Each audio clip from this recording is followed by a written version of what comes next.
يقولون اللهم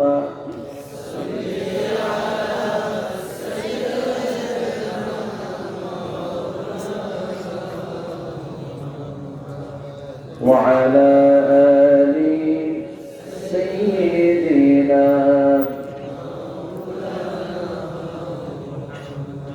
شريف بلغ العلا بكماله كشف الدجى بجماله حسنت جميع خصاله صلوا سورة يوسف بداري حكمة لقمان ما طريق الآباري يهدي لساد ما بلغ العلا بكماله كشف الدجى بجماله حسنت جميع خصاله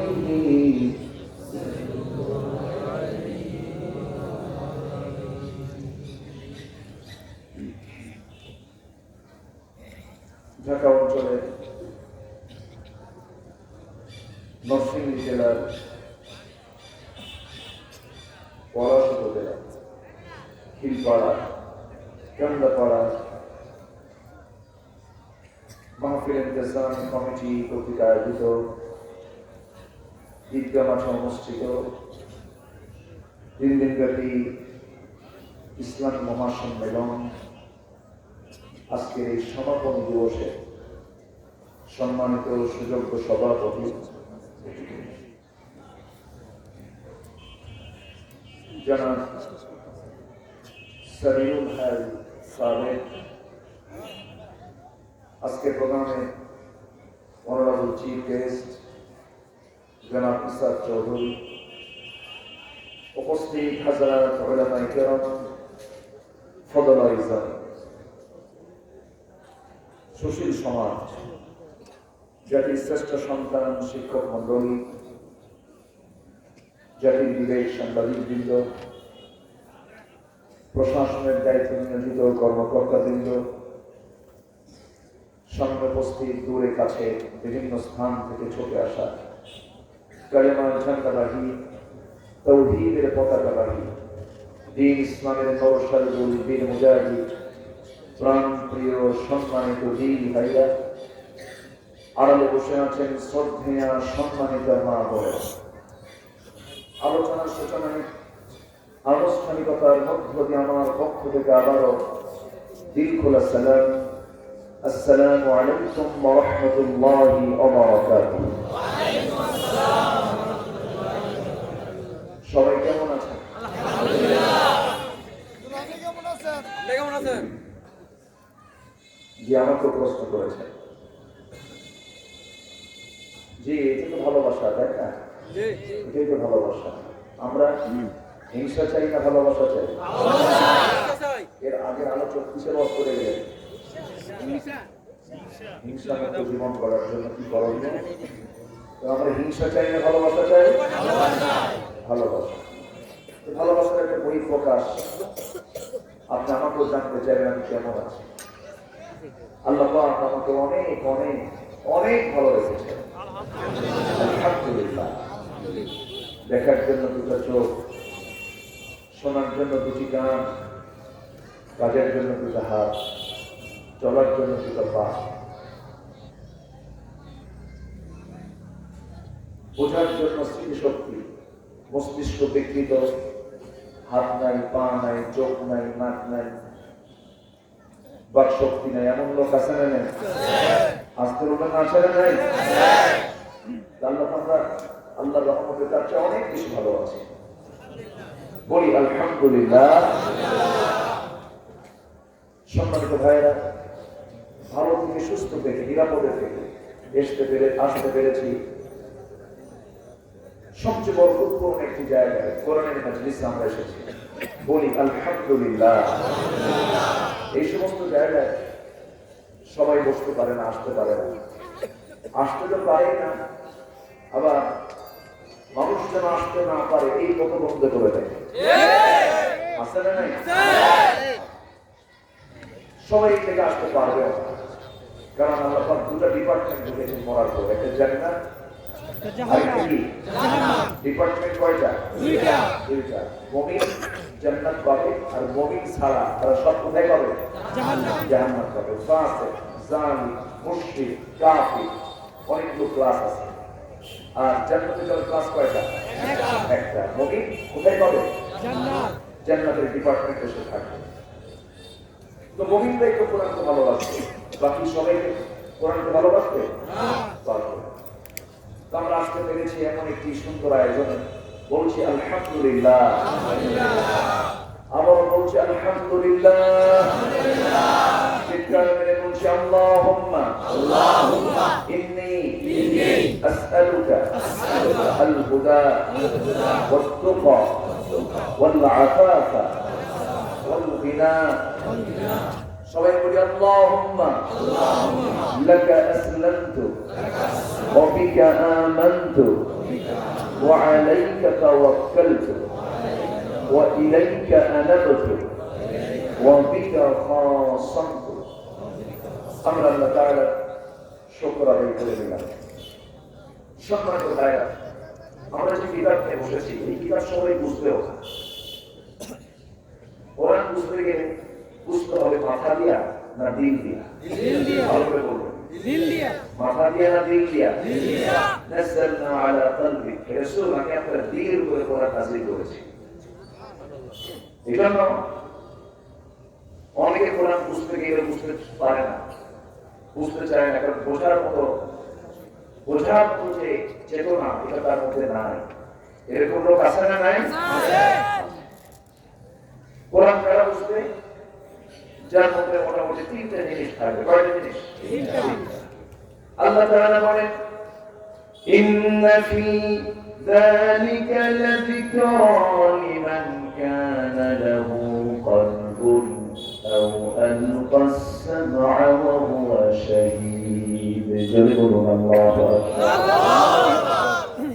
যার মধ্যে একগ্রচিত্ততা থাকবে, মনোযোগ থাকবে, এবং তার শ্রবণ শক্তিটাও খুব অ্যালার্ট থাকবে, সতর্ক থাকবে, এবং নিজের সাক্ষী থেকে মনোযোগ সহকারে যারা শুনবে তারা একমাত্র কোরআন থেকে ভালো কিছু পেতে পারে।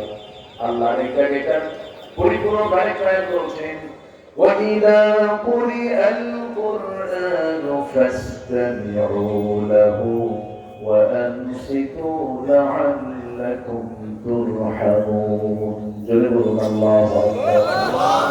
যখন তোমাদের সামনে কোরআনটা তেলাওয়াত করা হয়, কোরআনের রিসাইট যখন করা হয়, কোরআনের আলোচনা যখন করা হয়, সেই সময় তোমরা দুটো কাজ করবে। এক নাম্বার হলো চুপ থাকবে, নাম্বার দুই হলো মনোযোগ সহকারে শুনবে। আশা করা যায় রহমত প্রাপ্ত হবে। কার কথা এগুলো? আজকে বলবেন না কার কথা?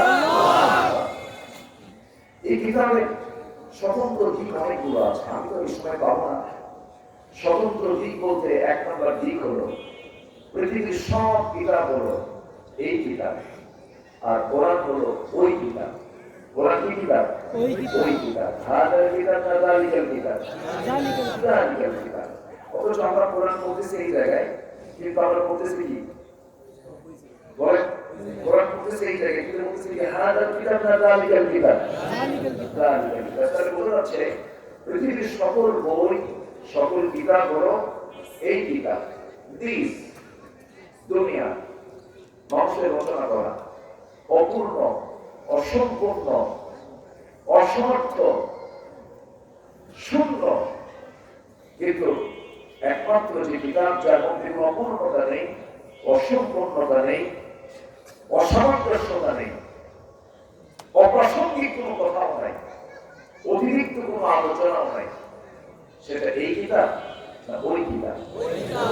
এই কিতাব না ওই কিতাব? কোরআন কি এখানকার না ওখানকার? ওখানকার। কোরআন জবাব দিচ্ছে, খুব কম আয়াত, ডিসপ্লে শুধু অনেকে একটু সুন্দর করে বলে দেয়, একটু জাস্ট আপনাদের জানা কোথায় শুনে সবাই আমার সঙ্গে ঠোঁট মিলিয়ে বলুন। কোরআন ওই কিতাব কেন?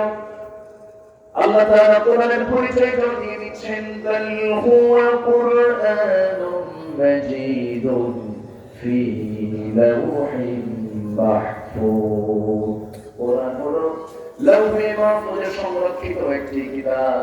লাওহে মাহফুজ কি দুনিয়াতে আছে নাকি? না। লাওহে মাহফুজ কি দুনিয়ায়? না। আসমানে। কোথায়? আসমানে। সে আসমান থেকে নাযিল হওয়া সেই গ্রন্থ, সেই কিতাব আমরা পেয়েছি। আমরা ধন্য। কোরআন যদি না পেতাম, আমার সবচেয়ে প্রিয়জনকে আসতে বলবেন না কে? আমি আল্লাহকে চিনতাম। দ্বিতীয় প্রিয়জনকে মুহাম্মদ সাল্লাল্লাহু, তাকে কি জানতাম? জানতাম। আমাদের জন্য সবচেয়ে ভয়াবহ জায়গা মাইকাকে ভুলাই কেন? এই 3 দিনও ছিল না ভাই। হার্ট অফ আফ্রিক, একটা মানুষের প্রাণ হচ্ছে মাইক। এটা যদি সাপ্লাই না হয়, সবার ভুল না হয়, কমিটির ভুল না, যে আলোচনা করে তার ভুল না, মানুষ শুনতে পারে না, সব দিক থেকে একটা প্রবলেম হয়। কি বলে এত ইকোটিও দরকার নেই, শুধু স্ট্রেট আলোচনা দিয়ে দেন, গান বাজনা মারবেন, ভূতের ভূতি হবে সেখানে। এখানে কিছু দিবেন একদম স্ট্রেট ফরওয়ার্ড, যেন সবার কানে যেন সাপ্লাই হয়, যেন শুনতে পেলে একটু ভালো লাগে। এটাও ঠিক, আসতে কম তো হার্টবিট বেড়ে যায়। সম্মানিত ভাইরা, তাহলে আমাদের জীবনে সবচেয়ে ভয়ানক স্থান হলো জাহান্নাম। ভয়ানক স্থান কি? জাহান্নাম। জাহান্নামকে চিনতাম না। আমাদের জীবনের সবচেয়ে আকাঙ্ক্ষিত, যেটা কল্পনা করে হৃদয় কথা হয়, অকল্পনীয় জান্নাত, এটাও আমরা খুঁজে পেতাম না। কোরআন এমন একটি জানালার নাম, এমন একটি উইন্ডো, যে জানালায় চোখ রাখলে বান্দা দুনিয়াতে বসেই জান্নাত এবং জাহান্নামের দৃশ্য অবলোকন করতে পারে। জোরে বলি সুবহানাল্লাহ। সেই কিতাব হচ্ছে এই কিতাব। আমরা সেই কিতাবে 19 নম্বর সূরা থেকে কিছু আয়াত আমরা তেলাওয়াত শুনেছি। আমি তেলাওয়াত দিয়ে শুরু করেছি। আমি চেষ্টা করি যতটুকু কোনো কথা বলি কোরআন থেকে বলার চেষ্টা করি, কারণ কোরআন থেকে কথা বললে ঝুঁকি নাই, মানে আল্লাহর কাছে ধরা খাওয়ার কোনো সম্ভাবনা নাই। কোরআন ছাড়া কথা বললে জিহ্বার কাছে দিয়ে কাটার সম্ভাবনা আখেরাতে আছে না নাই? এই জন্য যারা ওয়াইজ, যারা আলোচক, উচিত এদিক সেদিক না গিয়ে তারে নারে বান্ধবে করা হয়েছে করি, এগুলো না করে সোজা সবটা শ্রেষ্ঠ ওয়াসের কিতাব। কিসের কিতাব? ওয়াসের কিতাব। এটা কোরআনের নাম কি? এর নাম কি? কোরআন থেকে আমরা কথাগুলো শুনবো এবং বলবো। জোরে বলি ইনশাআল্লাহ। ওয়াজ শুধু আমরাই করবো না, আপনাদের ওয়াজ করা দরকার। সব ওয়াজের দরকার আছে না নাই? তাহলে কাজ শুধু বুঝতে না সবার কোরআনকে বলেন না, কোরআন তুমি বলো তো সবচেয়ে উত্তম লোকটাকে, উত্তম কথাটা, উত্তম আমলটা কোরআন সুন্দর করে জবাব দিচ্ছে। আল্লাহ তাআলা বলেন, ومن أحسن قولا ممن دعا إلى الله وعمل صالحا وقال إنني من المسلمين. جل الله أكبر. তার কথা চাইতে উত্তম কথার কার হতে পারে যে মানুষকে ডাকে কার দিকে? কি দিয়ে ডাকে? কি দিয়ে ডাকে? যে মানুষকে আল্লাহর দিকে ডাকি এবং ওয়ামিলা সালিহান, এবং নিজে নেক আমলগুলো করে, ভালো আমলগুলো করে, আর উঁচু করে পরিচয় দিয়ে দেয় আমি একজন পড়া সুন্নি, আমি অমুক দরবারের মুরিদ, আমি অমুক হানাফি মাযহাবের আহলে হাদিস, এরকম কিছু আছে কোরআনে? আল্লাহ বলে দিলেন যারা মুখ উঁচু করে আল্লাহর পথে দাওয়াত দেয়, নেচে নেক আমল করে, এবং নাম্বার 3 হলো সে বুক উঁচু করে সাহসী চেতনা লালন করে সে বলে, আমি একজন মুসলমান। জোরে বলে সুবহানাল্লাহ। আমরা সবাই কি মুসলমান? আরো জোরে মুসলমান, আরো জোরে মুসলমান। বাস এই পরিচয় থাকলে কি গন্ডগোল লাগার কথা না? কিন্তু এই পরিচয় কি দেয় না? টুপি নিয়ে গন্ডগোল লাগে, আছে না নাই? আছে। লম্বা টুপি, গোল টুপি, তারপর জালি টুপি, ডিজাইন টুপি, আছে না নাই? আছে। বিভিন্ন দরবারে বিভিন্ন টুপি আছে। টুপি থেকে যে পাওয়া যায় অমুক দরবারে টুপি, আছে না নাই? আছে। আচ্ছা, এটা কি আসলে ইসলাম? বলেন না। এটা কি আসলে ইসলাম? না। সাহাবীরা জিহাদে গিয়ে কাপড় খুঁজে পায় না, টুপিতে ধরেই থাকে। যে মুসলমানকে রাসূল প্রথম মদিনায় পাঠালেন দাওয়াতের জন্য, কিসের জন্য? মদিনায় প্রথম পাঠানো হয়েছে মুসলমানকে। কোন মুসলমান? যে মুসলমান রাদিয়াল্লাহু তাআলা কোনদিন এক পোশাক একদিন পরে দ্বিতীয় দিন পরে পাই, এত বিলাসী ছিলেন যে পারফিউম জাবর একদিন লাগাতেন, শাবর দিন না লাগাতেন। মক্কার জনপদের একজন বিশাল বড় এক ব্যক্তি ছিল মুসআব রাদিয়াল্লাহু তাআলা। রাসূল পাঠিয়েছে প্রথম মদিনায় থেকে দাওয়াত দিতে আসতে।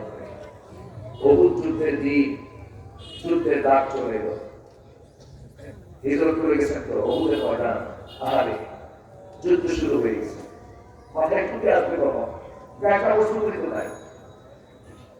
যুদ্ধের পোশাক পরলেন, যুদ্ধের অস্ত্র হাতের ভিতরে নিলেন, ঘোড়ার পিঠে অশ্বরোহী মুসাব ঝাঁপিয়ে পড়লেন যুদ্ধের ময়দানে। তার গায়ে সেদিন তেমন কোন কাপড় চোপড় ছিল না। ইসলামের কারণে সাহাবে কেরামদের মধ্যে অভাব অনটন দেখা দিল। যুদ্ধাস্ত্রের প্রয়োজন, খাবারের প্রয়োজন, সব মিলিয়ে দিয়ে সব না খাওয়ার মতো অবস্থা। উহুদের ময়দানে দেখা গেল মুসআব রাদিয়াল্লাহু তাআলা লাশ হয়ে পড়ে আছেন। কাফেররা তার হাত কেটে ফেলে দিয়েছে, পা কেটে ফেলে দিয়েছে। মুসআব শহীদ হয়েছেন, তাকে কবরস্থ করা হবে। ৭০ যুদ্ধের একজন তিনি ছিলেন মুসআব। যখন তাকে দাফন করা হবে, দাফনের সময় রাসূলকে প্রশ্ন করা হলো, ইয়া রাসূলুল্লাহ, দাফন করব, ওর গায়ে যে কাপড়টা ছিল, আমাদের মুসআবের যে গায়ের চাদরটা ছিল, সেই চাদরটা নিয়ে মাথা ঢাকলে পা ঢাকে না, পা ঢাকলে মাথা ঢাকে না। সাধারণত শহীদ যারা হয়ে যায় জিহাদের ময়দানে এক্সট্রা কোনো কাপড় দুনিয়ার না লাগায়া ওই রক্ত মাখা কাপড়টা জড়ায় দিয়ে তাদেরকে কবরস্থ করা হয়। কারণ কিয়ামতের দিন ওই রক্ত মাখা কাপড় চুরনি বান্দা আল্লাহর সামনে হাজির হয়ে যাবে। আমার বন্ধুগণ, মুসআবের এমন অবস্থা দেখি নবীর কাছে প্রশ্ন করা হলো। আমার নবীজি প্রশ্ন শোনা মাত্রই তিনি কেঁদে ফেলেন। আহারে, মুসআবের শুরুর জীবনটা কেমন ছিল, শেষ জীবনটা কেমন হলো ইসলামের জন্য। আমার মুসআবের আজকে কাপড় নাই গায়ে, অথচ যে মুসআব একদিন যে কাপড় পরলে আরেকদিন পরতো না। ওই মুসআবের গায়ে কাপড় চোপড় নাই। ও সাহাবীরা, ওই কাপড়টা দিয়ে তোমরা তাকে সহায়তা করবা, তবে শর্ত হলো সতর্ক থাকা দরকার, দৃঢ়তা থাকা দরকার। অতএব তোমরা মুসআবের পরিহিত গায়ের যে চাদরটা দিয়ে আমাদের অংশটুকু ঢেকে দাও, আর পায়ের অংশটুকু ফাঁকা থেকে যাবে। ওই উহুদের কোনায় দেখো ইসকির নামক ঘাসগুলো আছে, সেই ঘাসগুলো দিয়ে জোড়া দিয়া মুসআবকে কবরস্থ করে দাও। জোরে বলি সুবহানাল্লাহ। ইসলাম কেমন? আজকে আমাদের পোশাক নিয়ে মারামারি লাগে, টুপি নিয়ে মারামারি লাগে, মাযহাব নিয়ে মারামারি লাগে, অথচ সুদের ওয়াজ কেউ করে না। জেনার বিরুদ্ধে একটা স্লোগান দেয় না। প্রচলিত মানব রচিত আইন, হিউম্যান ল পৃথিবীতে আছে না নাই? পুঁজিবাদ, সমাজতন্ত্র, এই সমস্ত হিউম্যান ল গুলো আজকে সমাজে জাতির উপরে, গোটা বিশ্ববাসীর উপরে জগত্তর পাথরের মতো চাপিয়ে দেওয়া হয়েছে। সুরে আঘাতে কামড়াচ্ছে মুসলিম জনপদ, এই যন্ত্রণায় কাতর হচ্ছে মানুষ। হাসানার মতো আজকে সুরে আঘাতে চোখ মেরে গেছে। কি সমস্যা?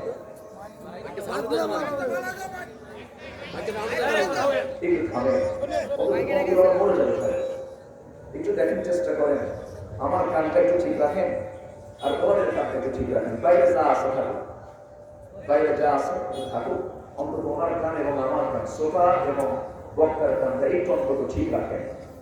সম্মানিত ভাইয়েরা, খুব ভালো ফুটবল খেলে কিন্তু ফুটবলের পাম্প কাজ হবে হবে।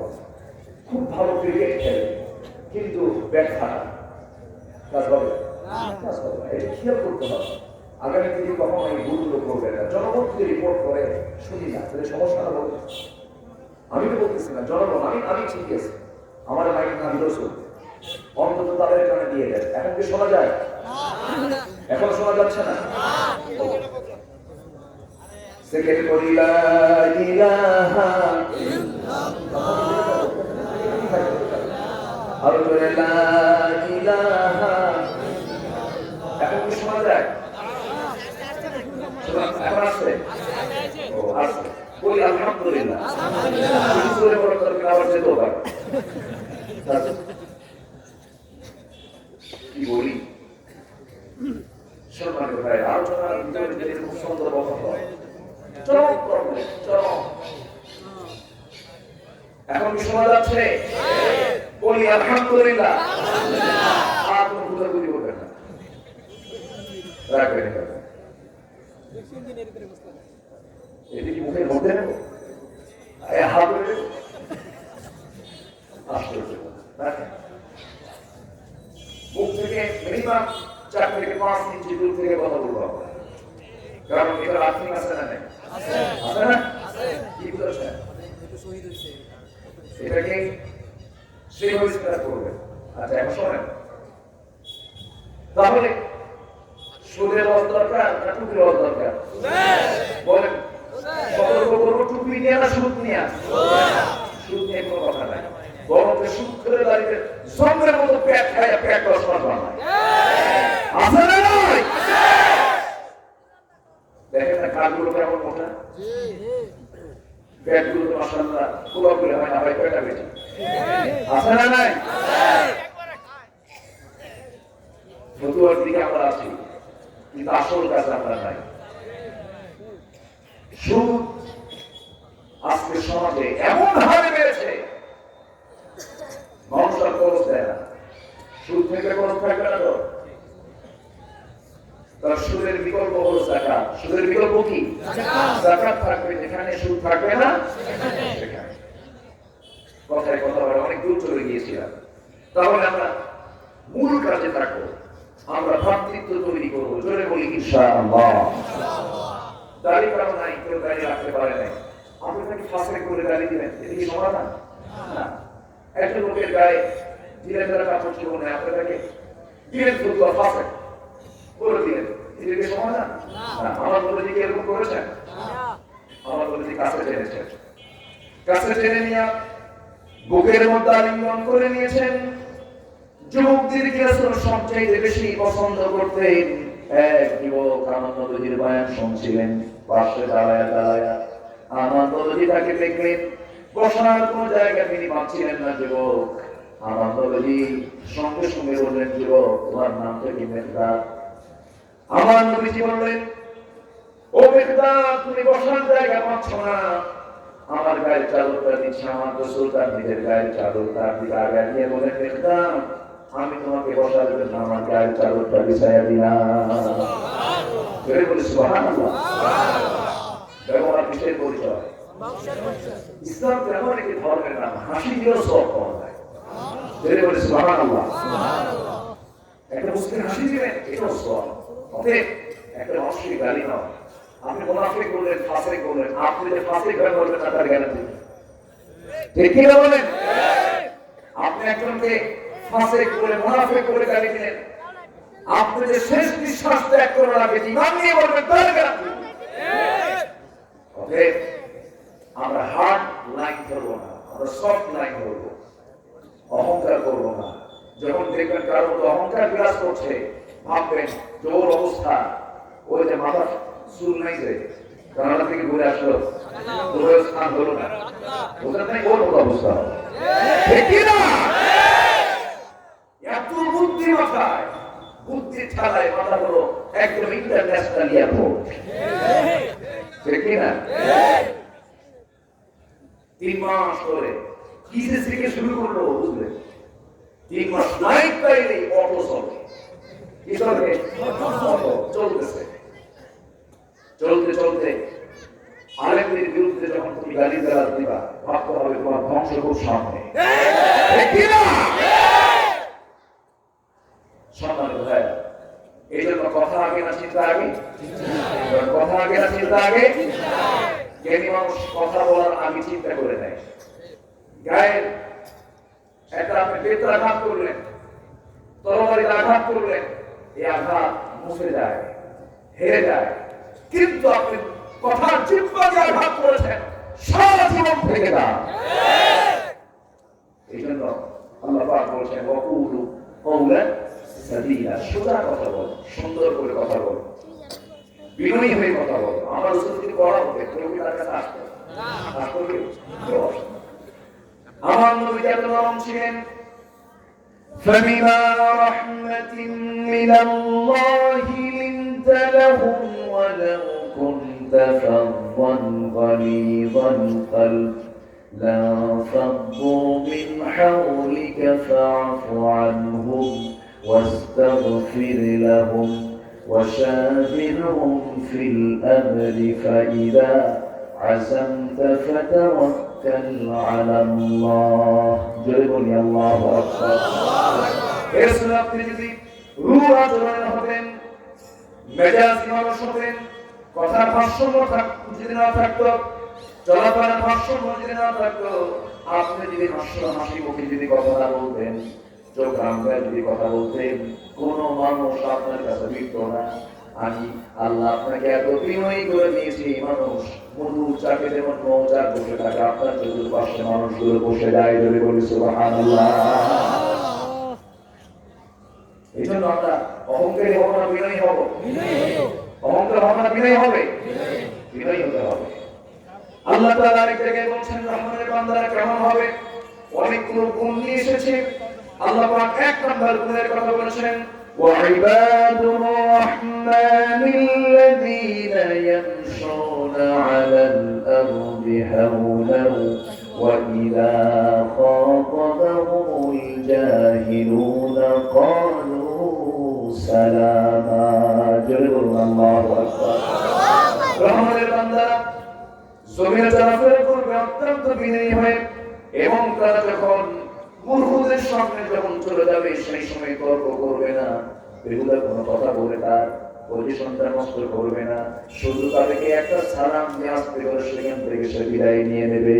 কার কথা? কার কথা বলে? আমার বন্ধুগণ, আমি যে সূরা থেকে আলোচনা শুরু করেছি, সেই সূরাটা পুরুষ নামে না মহিলা নামে একটা সূরা আল্লাহ পাক দিয়েছেন। গোটা কোরআনে একটা নারীর নাম শুধু এসেছে। ওই মহিলার নাম ছাড়া কোনো মহিলার নাম পাবেন না। খাদিজার নাম নাই, আয়েশার নাম নাই, আসিয়ার নাম নাই, শুধু তাদের পরিচয়টা দেওয়া আছে ইমরাত ফিরাউন, ইমরাত নূহ, ইমরাত নূহ, কিন্তু কোন মহিলার সরাসরি নাম আপনি কোরআনে পাবেন না। আল্লাহ তাআলা যে মহিলার নামটা কোট করেছেন, এই মহিলার নামও দেওয়া হতো না, দিতেন না আল্লাহ। কিন্তু দেওয়াটা খুব জরুরি ছিল, কারণ আল্লাহ তাকে এমন সন্তান দান করেছেন যে সন্তানের পিতার কোনো পরিচয় নাই।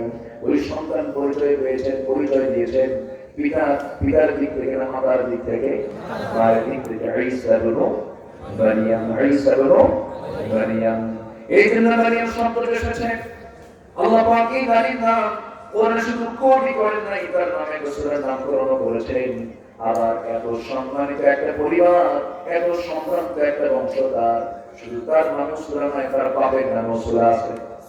যেরকম সুবহানাল্লাহ, সূরা আলে ইমরান, সূরা আলে ইমরান, তার বাপও আছে, মেয়েও আছে। আবার এত সম্মান যে আল্লাহ পাক ওই পরিবারের মধ্যে এত গুণাবলী সম্পন্ন মানুষ রেখে দিয়েছেন। যাকারিয়া আলাইহিস সালাম বলেন খেয়াল, সুবহানাল্লাহ। আল্লাহ নিজের ছেলে ঈসা হচ্ছেন আল্লাহর নবী, যেরকম সুবহানাল্লাহ।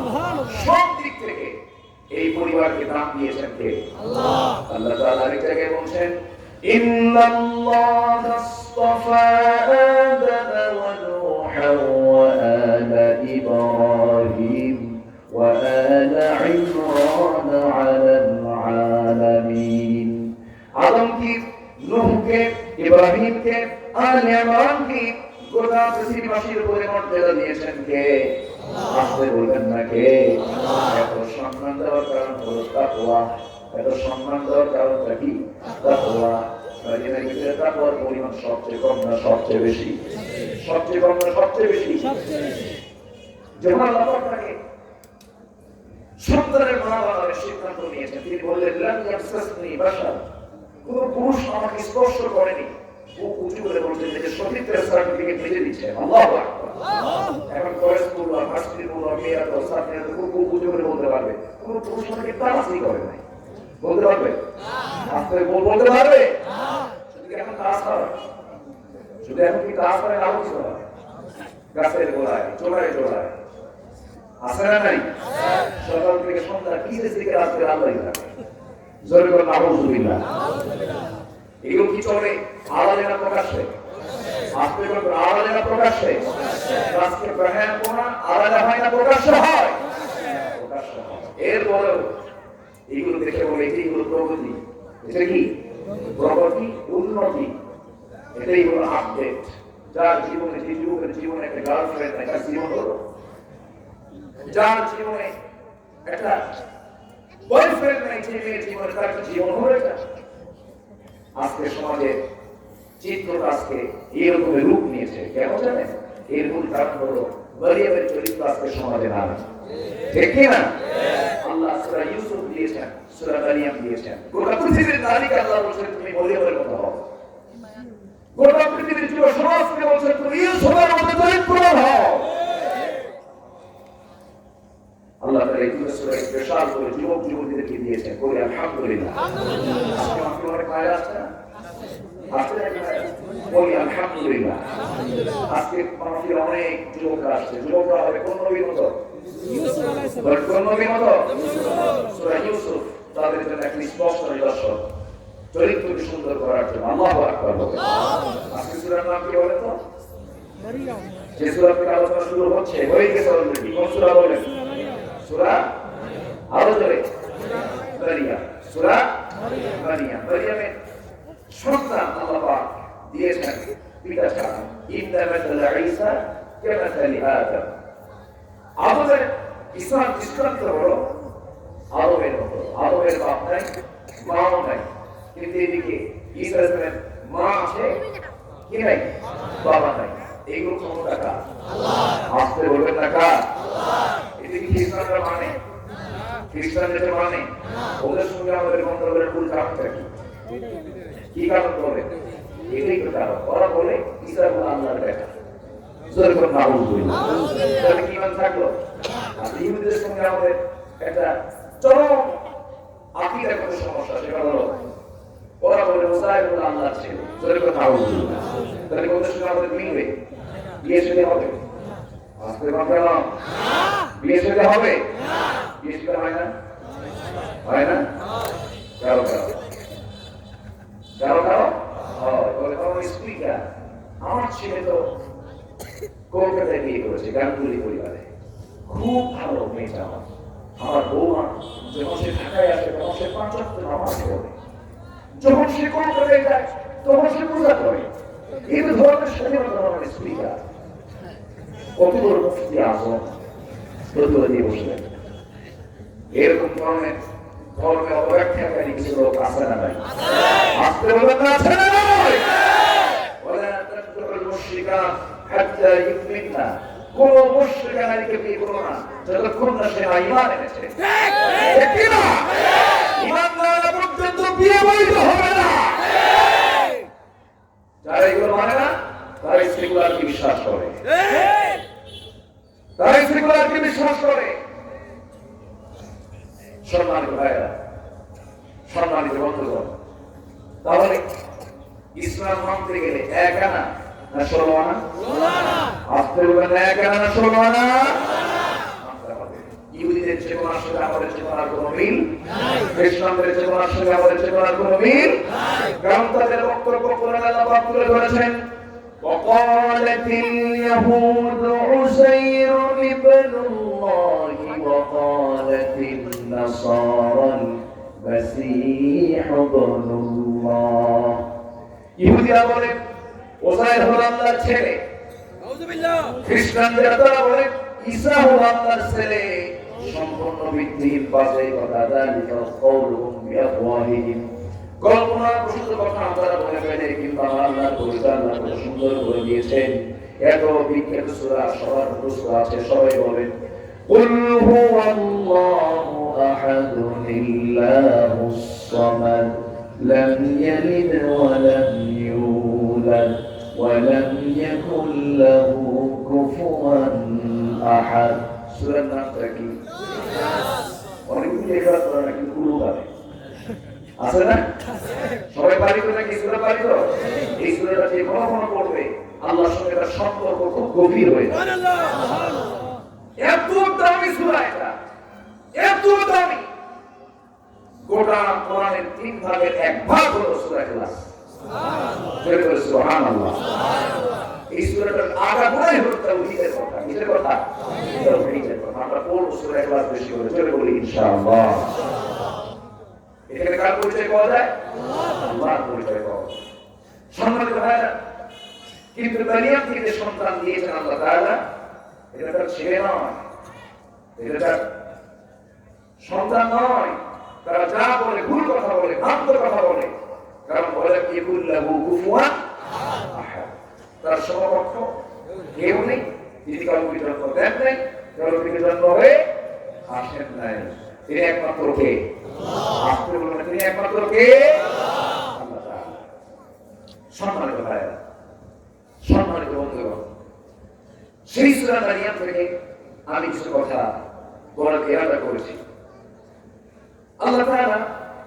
এই সূরার ভিতরে 59 এবং 60 নম্বর আয়াতে বান্দাদেরকে ডাক দিয়ে বলছেন যে বান্দা দুটো উপকরণের সঙ্গে জড়িত থাকবে আমি তাকে শুধু জাহান্নাম দেব না জাহান্নামের গর্তের মধ্যে ঢুকাবো শুধু জাহান্নাম দেব না তাকে জাহান্নামের কি গর্তের মধ্যে ঢুকাবো জাহান্নামের গর্ত তিনটা আছে কয়টা আছে বলেন কোরআনে বলেছে জাহান্নামের গর্ত কয়টা এর মধ্যে এখানে একটা গর্তের নাম এসেছে শুনতে রাজি আছেন তো ইনশাআল্লাহ সময় দুটো বলবো আমি বাদবাকি সময় দিয়েছি এই বছর আমার প্রভাবটা ছিল না ফাঁকা ছিল না আমার এই মাহফিল কমিটির পক্ষ থেকে একজন ভাই আমাকে এমন ভাবে বললেন শুধু আপনি যখন পারেন তখন দেন বললেন তার তাবলিগ হয়তো দেওয়া যাবে কিন্তু আপনারা যে এত চালাক মানুষ আমি কোথাও এসে দেখি লোকজন নাই কিন্তু এত চালাক তো বুঝি নাই লোকজনের সময় মতো হাজির হয়ে গেছে বলি আলহামদুলিল্লাহ বেশি লোক হলে তো আর বিপদ তাই না বসার জায়গা নেই যা আসছেন বলি আলহামদুলিল্লাহ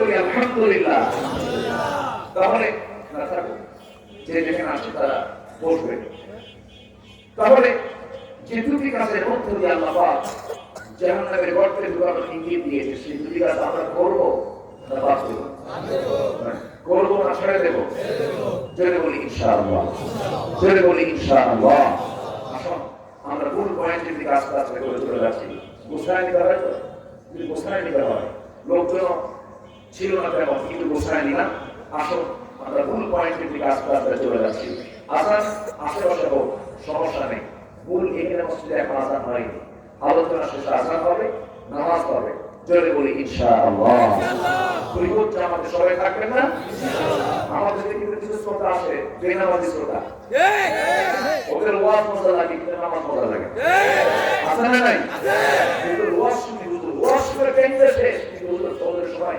উজু করে খুব ঠান্ডা লাগে আছে না নাকি না নামাজটা করতে হবে দেখেন আল্লাহ পাক ওই গর্তের মধ্যে কাকে ঢুকাবে আল্লাহ তাআলা সুন্দর করে বুঝায় দিচ্ছেন فخلف من بعدهم خلف أضاعوا الصلاة واتبعوا الشهوات فسوف يلقون غيا إلا من تاب وآمن وعمل صالحا فأولئك يدخلون الجنة ولا يظلمون شيئا جل الله أكبر الله বলছেন যার মধ্যে আমি দুটো উপকরণ দেখতে পাবো আমি তাকে জাহান্নামের গাই নামক গর্তের মধ্যে ঢুকাবো ঢুকাবো।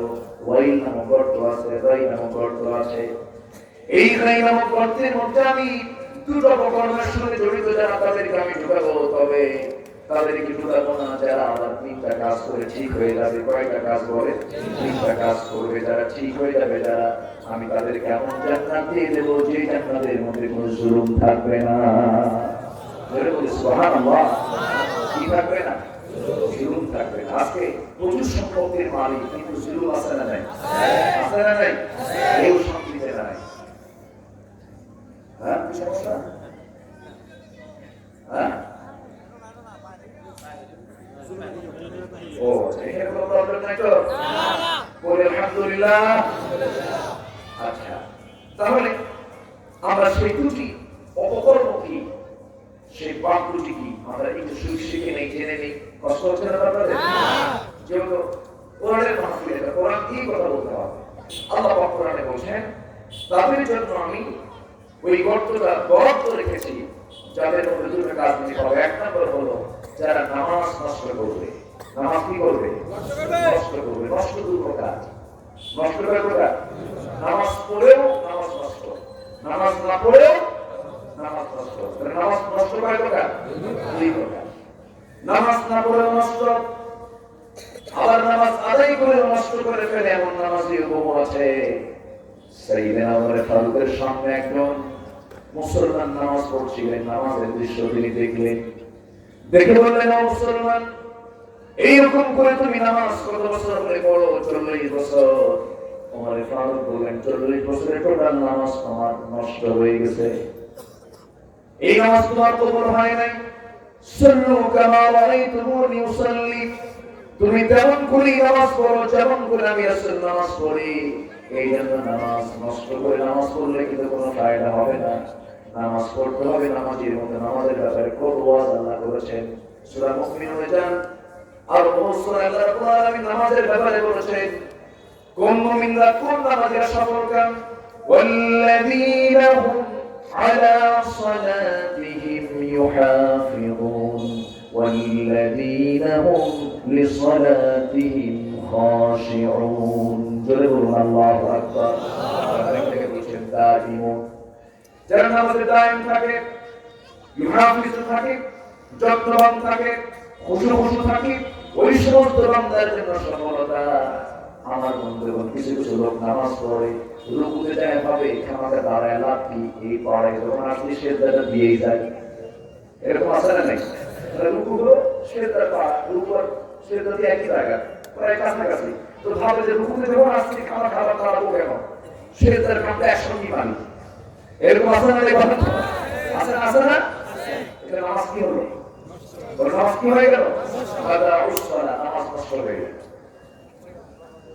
রুকু করলে বান্দা, রুকুর মধ্যে তাসবিহটা পড়লো, এরপরে বান্দা দাঁড়িয়ে যাবে, সামি আল্লাহু লিমান হামিদা, এরপরে বলেন রব্বানা লাকাল হামদ হামদান কাসীরান তাইয়িবান মুবারাকান ফীহি। আপনি এতটুকু যদি নাও পড়তে পারেন, সামি আল্লাহু লিমান হামিদা রব্বানা লাকাল হামদ, এতটুকু ন্যূনতম আপনার থাকা দরকার। আপনি থাকলেন না, নামাজের মধ্যে আপনি তাড়াহুড়ো করলেন। ওয়াইদা কামু কুসালা, মুনাফিকদের নামাজ হলো হেলে দুলে নামাজ পড়া, অমনোযোগী হয়ে নামাজ পড়া। এই জন্য আল্লাহ তাআলা বলছেন, বান্দা নামাজ নষ্ট করবি, গর্তের মধ্যে ঢুকাবো। নামাজ নষ্ট করা যাবে না, নামাজ সুন্দর করে পড়তে হবে। আমার বন্ধুগণ, সবচেয়ে সুন্দর নামাজ আমাদের মধ্যে পড়েছেন সাইয়েদনা আলী। যেরকম সুবহানাল্লাহ। আমার নবী একজন সাহাবী নামাজের সার্টিফিকেট দিয়েছেন। সবার নামাজ সুন্দর ছিল, সুন্দরের মধ্যে সুন্দর আছে না নাই? Good better best, good better best. সব সাহাবী নামাজি বেস্ট, গুড ছিল, কিন্তু সবার মধ্যে তার বেস্ট পাওয়া যায় না। রাসূল বলতেন, আমার আলীর নামাজ খুব সুন্দর। যেরকম সুবহানাল্লাহ। সাইয়েদনা আলী রাদিয়াল্লাহু তাআলার নামাজ সবচেয়ে সুন্দর ছিল, খুব মনোযোগ দিয়ে তিনি নামাজ পড়েছেন। এত মনোযোগ ছিল যে দুনিয়ার কথা তার মনে থাকতো না। এত যত্নবান তার নামাজের মধ্যে ছিল। যুদ্ধের ময়দানে যুদ্ধ করতে গেছেন, পায়ের মধ্যে তীর ঢুকেছে। সেই তীরটা চোখা সহজেই ঢুকে যায়, কিন্তু সহজে বের হয় না। সাইয়েদনা আলী ওই যন্ত্রণা দিয়ে চলাফেরা করা কষ্টকর হয়ে গেল, কেউ কাম দিতেও পারে না, চিৎকার করে কান্নাকাটি করেন। নবীর কাছে পরামর্শ দেওয়া হলো। আমার রাসূল বললেন, ও সাহাবীরা, আমার আলী যখন নামাজের মধ্যে দাঁড়িয়ে যাবে, তোমরা সেই সময় আমার আলী নামাজের মধ্যেই তোমরা সে অপারেশনটা করবে, তার পা থেকে পিঠটা টান মেরে বের করে ফেলবে। আমি জানি, আমি বুঝি আমার আলীর নামাজের মনোযোগীটা কেমন। যেরকম সুবহানাল্লাহ। সাইয়েদনা আলী নামাজে দাঁড়িয়ে গেলেন, সাহাবীরা তার কথা মতো তার পায়ের দিকে চলে গেলেন। কিতাবের মধ্যে আসছে, টান মেরে সেই পিঠটা যখন বের করা হচ্ছিল, গোশতগুলো ছিঁড়ে আসে, রক্তগুলো গড়ে পড়ে। অথচ আলীর মুখ থেকে নামাজের মধ্যে বিন্দু পরিমাণ কোনো আওয়াজ বের হয় নাই। কি মহব্বত ছিল আল্লাহর সাথে, কি প্রেম তার আল্লাহর সঙ্গে করেছেন। নামাজ শেষ করার পরে রক্ত গড়ে পড়া দেখে বললেন, ও সাহাবীরা, আমার ভাইরা, আমার পায়ে যে তীর বিদ্ধ হয়েছিল, সেই বিদ্ধ যন্ত্রণার তীর আমার পায়ে দেখি না কি হয়েছে। সঙ্গে সঙ্গে বলা হলো, আলী, নামাজের মধ্যে আমরা তোমার পা থেকে টান মেরে তীরটা বের করে নিয়েছি। আলী বলেন, আল্লাহর কসম করে বলি, আমি আলী টের পাই নাই। যেরকম সুবহানাল্লাহ, আরো জোরে বলি সুবহানাল্লাহ। আবার নামাজের মধ্যে দুনিয়ার কথা মনে হতেও পারে, মন তো সবচেয়ে গতিসম্পন্ন একটা বিষয়, মন মারে দৌড়, পলাশের বাজারে চলে যায়, ঘোড়ার বাজারে চলে যায়। কি হবে, নামাজ হবে কিনা, যে কোনো একজন সাহাবীর মধ্যে জাগ্রত হলো। ফতোয়া জানতে আসলেন, নবীর কাছে রাসূল নাই। আলীকে বলছেন, আলী, তোমার নামাজের প্রশংসা রাসূল করেন, একটা ফতোয়া, একটা প্রশ্ন। কি প্রশ্ন? নামাজের মধ্যে দুনিয়ার কথা মনে হলে কি নামাজ কবুল হবে নাকি? আলী বললেন, হবে না। নরম ফতোয়া, শক্ত ফতোয়া হলো। শক্ত ফতোয়া। স্বামী হতাশ চিত্তে চলে গেছেন বাড়িতে। কিছুক্ষণ পরে রাসূল বললেন, আলী, তোমার কাছে কেউ জানতে এসেছিল নাকি কোনো বিষয় নেই কি? আমি এই ফতোয়া দিয়েছি, নামাজ হবে না। রাসূল বললেন, ভালো কথা, ভালো ফতোয়া দিছো। ওযু বানায় নামাজে দাঁড়িয়ে যাও। 2 রাকাত নফল নামাজ পড়বে তুমি। নামাজ শেষ হলে আমার পক্ষ থেকে আমি তোমাকে একটা হাদিয়া করব, একটা গিফট তোমাকে দেব। আমার সুন্দর একটা চাদর আমি তোমাকে দান করব, গিফট করব। হযরত আলী দারুণ খুশি হলেন। রাসূল আমাকে চাদর দিবেন। ওযু বানালেন, নামাজে দাঁড়ালেন। প্রথম রাকাত খুব মনোযোগ দিলেন। দ্বিতীয় রাকাতে নামাজের মধ্যেই তার মনে হলো রাসূল আমাকে চাদরটা দিতে চাইলেন। কোন ঘরের চাদর? আমাদের আয়েশার ঘরের চাদর না, মা হাফসার ঘরের চাদর। সালাম ফিরলেন। সালাম ফিরে, আসসালামু আলাইকুম ওয়া রাহমাতুল্লাহ, আসসালামু আলাইকুম ওয়া রাহমাতুল্লাহ। নবীর চোখে চোখ পড়ে গেছে। রাসূল মুসলিম আসেন, আলীও মুসলিম আসেন। রাসূল বলেন, আলী, নামাজ শেষে হাসো কেন? হুজুর, আপনি যেই কারণে আমিও সেই কারণে। সুবহানাল্লাহ। আমার নবী বলেছেন, আলী, ফতোয়া তো দিছো, কিন্তু ফতোয়া তো কড়া ফতোয়া হয়ে গেছে, শক্ত ফতোয়া হয়ে গেছে। ফতোয়া তোমার কাছে আসলে তোমার নামাজও শেষ। হুজুর, ফাউল ফতোয়া হয়েছে, ভুল ফতোয়া হয়ে গেছে। এই জন্য ফতোয়া দিতে গিয়ে চিন্তা করার দরকার আছে না নাই? আপনি বলবেন না, আছে না নাই? আমার ভাইয়েরা, নামাজের মধ্যে কোনো ভুল হয়ে গেছে, নামাজ নষ্ট হয়ে যাওয়ার মতো হয়ে যাচ্ছে, হয়তো কোনো অজীব কাজ চলে গেছে, শেষ বৈঠকে তাশাহুদ পড়ে ডান দিকে একটা সালাম ফিরে আপনি সুন্দর করে 2টা সমস্যার পেনাল্টি মেরে দিবেন। আল্লাহ ভুলটাকে সংশোধন করে নামাজ কবুল করে নেবেন। সুবহানাল্লাহ। সুবহানাল্লাহ। সুবহানাল্লাহ। আরেকজন সাহাবী কথা বলা হলো, সীমান্ত পাহাড়ে নিয়োগ দিয়েছেন 2জন সাহাবীকে রাসূল, আব্বাস এবং আম্মার রাদিয়াল্লাহু তাআলা আনহু। শেষ রাত হয়ে গেছে। সাইয়েদনা আম্মার বলছেন, ভাই আব্বাস, ঘুম লেগে গেছে আমার, আমি ঘুমায় গেলাম, তুমি পাহারা দাও। আব্বাস পাহারায় দাঁড়িয়ে আছেন, ভাবতেছেন কোন শত্রু নেই, কাউকে দেখি না, আমাকে দাঁড়াতে গেলাম। উযু বানায় তাহাজ্জুদ নামাজ শুরু করেছেন। সঙ্গে সঙ্গে শত্রু তাকে শনাক্ত করে ফেলেছে। নামাজের মধ্যেই তার ডান পায়ে তীর মেরে দিয়েছে, নামাজ বাদ দেয় না। রুকু করলেন, সিজদা দিলেন, দ্বিতীয় রাকাতে আবার দাঁড়ালেন, আরেকটা তীর তার বাম পায়ে লেগেছে। রক্তগুলো ফিনকি দিয়ে ঘুমন্ত সাহাবীর গায়ের উপরে পড়েছে। আম্মার ঘুম থেকে জায়গা পেয়ে বলছেন, আব্বা, কি হলো? শত্রু আক্রমণ করে ফেলেছে, নামাজটা ছেড়ে দাও। নামাজ তিনি ছাড়লেন না, কোনো মতো রুকু সিজদা দিয়া তার সব করে সালাম ফিরলেন। সালাম ফেরার পর পরই বলছেন, ভাই আম্মার, আমি তো আগেই টের পেয়েছি শত্রু আমাকে অ্যাটাক করে ফেলেছে, রক্ত ঝরতেছে, কিন্তু নামাজের মধ্যে যে আমার আল্লাহর সঙ্গে কথা চলতেছে, এই কথা আমার থামার ইচ্ছা হচ্ছে না। আমার আল্লাহ যে আমার কথার জবাব দিচ্ছেন আমি শুনতেছি। আল্লাহু আকবার। আমার আল্লাহ শুনে আমি নামাজ পড়ছি, কথা বলছি, আমার আল্লাহ জবাব দিচ্ছেন। আমি এত মজা পাচ্ছিলাম নামাজের মধ্যে। আমার মন বলছিল আরেকটা তীর যদি দুই পায়ে না লেগে করিল বের করতো, এই মহব্বতের নামাজ আমি ছেড়ে দিতাম না। জোরে কাম সুবহানাল্লাহ। নামাজটা আমরা সুন্দর করবো, জোরে বলি ইনশাআল্লাহ। নামাজ সুন্দর করলে জান্নাত, নামাজ সুন্দর করলে কি, আর নামাজ নষ্ট করলে কোথায়? জান্নাত কম غيّا فسوف يلقون غيّا غيّا নামক দোজখের গর্ত দেব। যে গাই দোজখটা, যে গাই গর্ত থেকে দোজখ জাহান্নাম নিজেও ভয় পায়, এত ভয়াবহ একটা গর্ত আছে। সেই গর্তের মধ্যে নামাজ নষ্টকারী যারা তারা ঢুকবে। অতএব যে দরবার করে বলে যে নামাজ লাগবে না, পিটাইয়া সোজা করা দরকার হবে, ঠিক কি না? কোরআন বলে কে বলে কি আছে না? খাজা, খাজার নাম নেওয়া হালাল না হারাম? নাম দেব কার? খাজা দিল কর খাজা, ইসমে জালাল, গাজার গরুটি খাওয়া হালাল। জোরে বল নাউযুবিল্লাহ। এগুলো সব ইবলিসের পাঠশালা, ঠিক কি না? ইবলিসের এজেন্ট, ইবলিসের কি এজেন্ট? এই এজেন্ট থেকে আমাদের বাঁচতে হবে। আমরা এই সমস্ত এজেন্ট থেকে নিজেকে গুটিয়ে রাখবো। জোরে বলি ইনশাআল্লাহ। নামাজ পড়বো কয় ওয়াক্ত? আসতে বলেন না কয় ওয়াক্ত?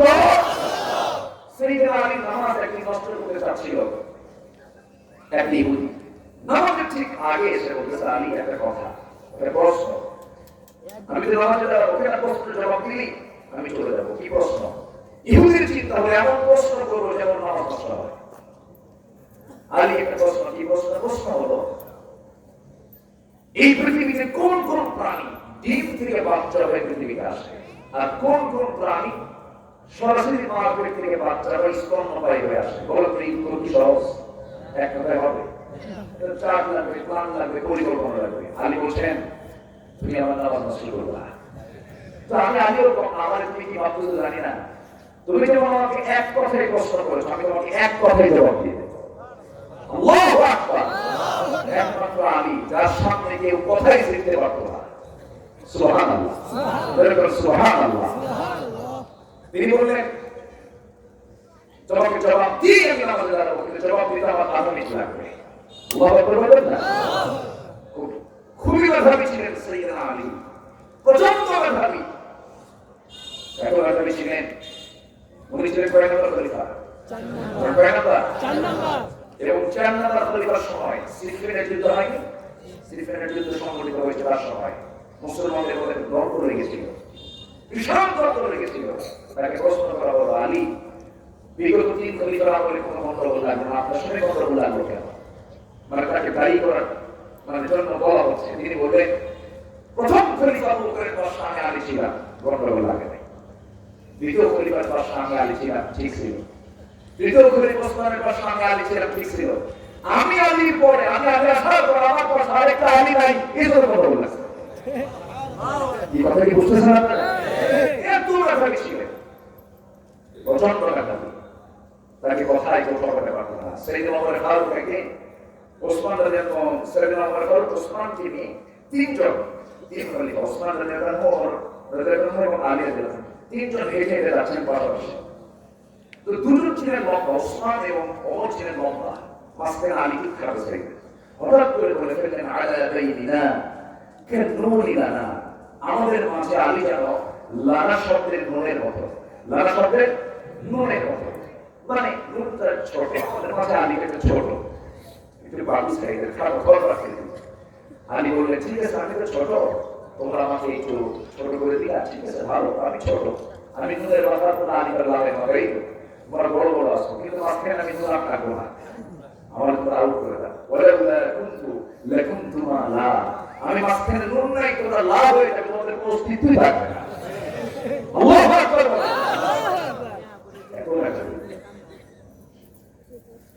দুজন মুসলমান সফরে বের হয়েছে, একজন 3 রুটি নিয়ে, আরেকজন 5 রুটি নিয়ে, 8 রুটি নিয়ে বের হয়েছে। এক পথিক এসে বললো, ভাই আমার তো টাকা পয়সা আছে কিন্তু খাবার নাই, যদি পারো তোমাদের এই 8টা রুটির মধ্যে আমাকে একটু ভারী করে নাও, আমি একটু খাবো। তো সেই আগন্তককে মেহমান বানায় নিয়ে 3 জন মিলে কয় রুটি খেলো বলেন? 8টা রুটি খেলো। খাওয়ার শেষে ওই আগন্তক ব্যক্তিটা মেহমানটা বললো, আমি তোমাদেরকে 8টা রুটির জন্য 8 দিরহাম দিয়ে গেলাম, তোমরা ভাগাভাগি করে নিও। তো স্বাভাবিকভাবে বলে ফেললো, ঠিক আছে আমরা ভাগাভাগি করে নিই। 5 রুটিওয়ালা বললো, তুমি আমাকে 5 দিরহাম দাও, তুমি 3 দিরহাম দাও। এখন 3 রুটিওয়ালা প্রায় কত ভাগ করে দিতে বলছে, তুমি 4টা নাও, আমি 4টা নেই। 2 জনের মধ্যে মনোবল লেগে গেছে, ভাগাভাগি মনোবল। শেষ পর্যন্ত আপোষ আর হলো না, আলীর কাছে চলে গেছে। সেই দিন আলী বললেন যে তোমরা আমাকে যে প্রশ্ন করেছো, যে এই অঙ্ক আমাকে নিয়ে এসেছো, তোমাদের চিন্তা কি? আমার চিন্তা হলো আমি 3টা নেব, ও 5টা নেবে। আমি 5টা নেব, 3টা নেবে। আর ওর চিন্তা হলো দুজন সমান করে 4টা করে, আর দিরহাম দুজন ভাগ করে নেব। এখন আপনার কি ফায়সালা? সেদিন আলী বললেন কোনোটাই ঠিক হয় নাই। আল্লাহু আকবার বলবেন। কেন? তুমি 3 রুটিওয়ালা, তুমি পাবা 1 দিরহাম, আর যে 5 রুটিওয়ালা ও পাবে হলো 7 দিরহাম। আল্লাহু আকবার বলবেন না? সবার মাথায় গেছে বুঝলেন আলী কি হিসাব করলো? আমার কথা কি বুঝতেছেন? এখন তো সন্ত্রাস অঙ্ক বুঝবেন, 10টার অঙ্ক বুঝবেন না। এখন সন্ত্রাস একটা অঙ্ক বলা হবে, বুঝতেছেন কি হয়? ব্যক্তি কয়জন? ব্যক্তি কয়জন? খেতে কয়জন? 3 জন। আচ্ছা, 2 জন হলো রুটির মালিক আর একজন হলো টাকার মালিক, তাই না? সে টাকা দিয়ে গেছে কত টাকা? 8 টাকা। কয়জনের জন্য? 2 জনের জন্য। একজনের রুটি কয়টা? আরেকজনের রুটি কয়টা? 3টা। মোট কয়টা হলো? 8টা। ও 8 দিরহাম, একজন বলতেছে 5 রুটিওয়ালা বলতেছে আমি 5 দিরহাম, তুমি 3 দিরহাম। 3 রুটিওয়ালা বলে তুই 4 দিরহাম, আমি 4 দিরহাম, ভাগাভাগি কর। আলী বলতেছে একদম ঠিক নাই, 3 রুটিওয়ালা পাবে 1 দিরহাম, আর 5 রুটিওয়ালা পাবে 7 দিরহাম। কেমন করে? উনি বুঝায় দিলেন অঙ্কটা, খাতা কলমটা। সেই দিন আলী বললেন তোমরা যে রুটিটা খেয়েছো 3 জন মিলে, প্রত্যেক রুটি কি তোমরা 3 টুকরা করে ফেলো। 8টা রুটিকে যদি 3 দিয়ে ভাগ করো, 3 8 24 টুকরা হয়ে যায়। 24 টুকরার ভিতরে ওই যে মেহমান খেয়ে গেছে, সে মেহমান খেয়ে 4 টুকরা। 3 রুটিওয়ালা তুমি খেয়ে 4 টুকরা, 5 রুটিওয়ালা তুমি খেয়েও 4 টুকরা। আমার বন্ধুগণ দেখেন কি কথা, কি যোগ্যতা, তারা দুনিয়া শাসন করতে পারেন নাই।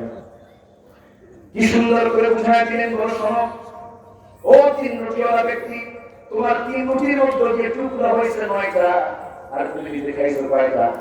8টা খাইছো। তুমি মেহমানের জন্য রাখছো কয় টুকরা? 1 টুকরা।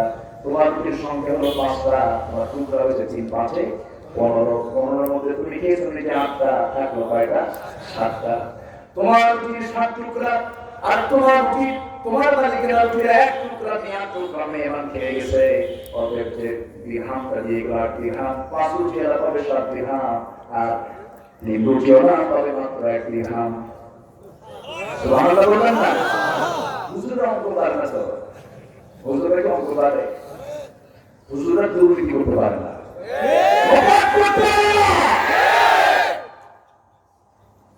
বঙ্গবন্ধু স্বাধীনতার পর ধানমন্ডির 32 নম্বর বাড়ির বাসিন্দা, গাজীপুর থেকে, কোন জেলা থেকে?